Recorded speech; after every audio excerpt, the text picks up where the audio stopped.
Hi hello friends, welcome to திடீர் kitchen. இன்றைக்கி super and டேஸ்ட்டான கத்திரிக்காய் தவா ஃப்ரை எப்படி செய்கிறதுனா பார்க்க போகிறோம். வாங்க ஸ்டார்ட் பண்ணலாம்.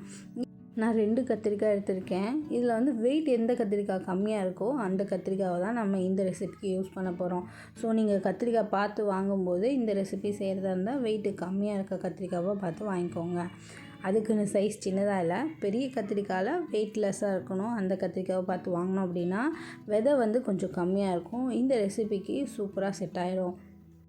எடுத்து இந்த கத்திரிக்காயில் காம்பை நீக்கிட்டு 1/2 இன்ச்சுக்கு பெரிய பெரிய பீசஸாக, அதாவது இந்த மாதிரி வந்து பெரிய பெரிய பீசஸாக ரவுண்டாக கட் பண்ணி வச்சுக்கோங்க. இப்போ எல்லா பீசஸும் கட் பண்ணியாச்சு. இது வந்து ஓரமாக இருக்கட்டும். நெக்ஸ்ட்டு ஒரு பாத்திரம் இல்லை ஏதாவது ஒரு பிளேட் எடுத்துக்கோங்க. அதில் 2 டேபிள் ஸ்பூன் கடல மாவு, 1 டீஸ்பூன் வந்து அரிசி மாவு, 1/4 டீஸ்பூன் கரம் மசாலா, 1/4 டீஸ்பூன் மஞ்சள்தூள், ஒரு ஃபுல் டேபிள் ஸ்பூன் வந்து மிளகாத்தூள் மட்டும் உங்கள் டேஸ்ட்டுக்கு ஏற்ற மாதிரி காரம் அதிகமாக வேணாலும் சேர்த்திக்கோங்க, இல்லை குறைவாக வேணாலும் கம்மி பண்ணிக்கோங்க. அதுக்கப்புறம் 1 டீஸ்பூன் வந்து மல்லித்தூள், அப்புறம் தேவையான அளவு உப்பு. இது எல்லாத்தையும் போட்டு நல்லா கலந்து விட்டுக்கோங்க. ஒரு 1/2 டீஸ்பூன் அளவு ஆம்ச்சூர் பவுடர், அதாவது மாங்காய் பொடி. இது வந்து ஆப்ஷனல் தான், இருந்தால் சேர்த்துக்கோங்க, இல்லைன்னா ஸ்கிப் பண்ணிக்கோங்க. இப்போ இது எல்லாத்தையுமே சேர்த்து நல்லா வந்து மிக்ஸ் பண்ணி விட்டுக்கோங்க. இப்போ இதை நல்லா மிக்ஸ் பண்ணி விட்டாச்சு.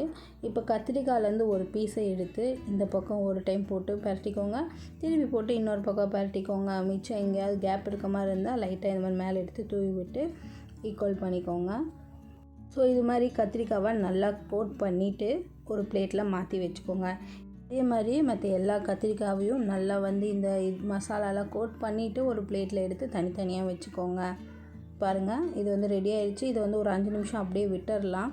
அதுக்கப்புறம் எடுத்து தவா ஃப்ரை பண்ணிக்கலாம். இப்போ ஒரு 5 நிமிஷம் கழிச்சிட்டு ஸ்டவ் ஆன் பண்ணி ஒரு தவா வச்சுக்கோங்க.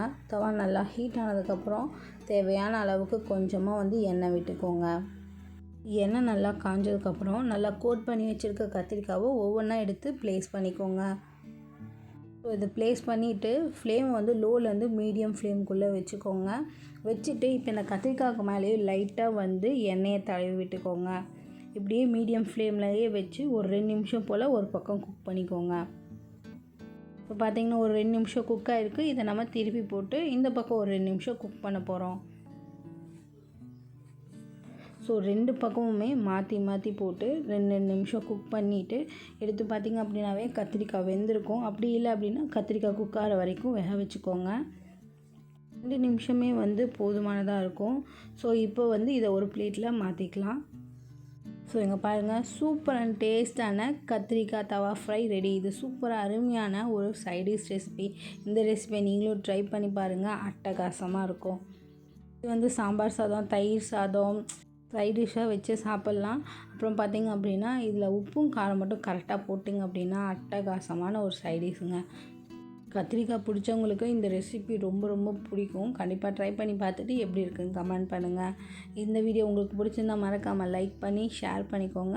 மறக்காமல் சப்ஸ்கிரைபும் பண்ணிக்கோங்க. நெக்ஸ்ட்டு ஒரு சூப்பரான வீடியோவில் பார்க்கலாம். தேங்க்யூ.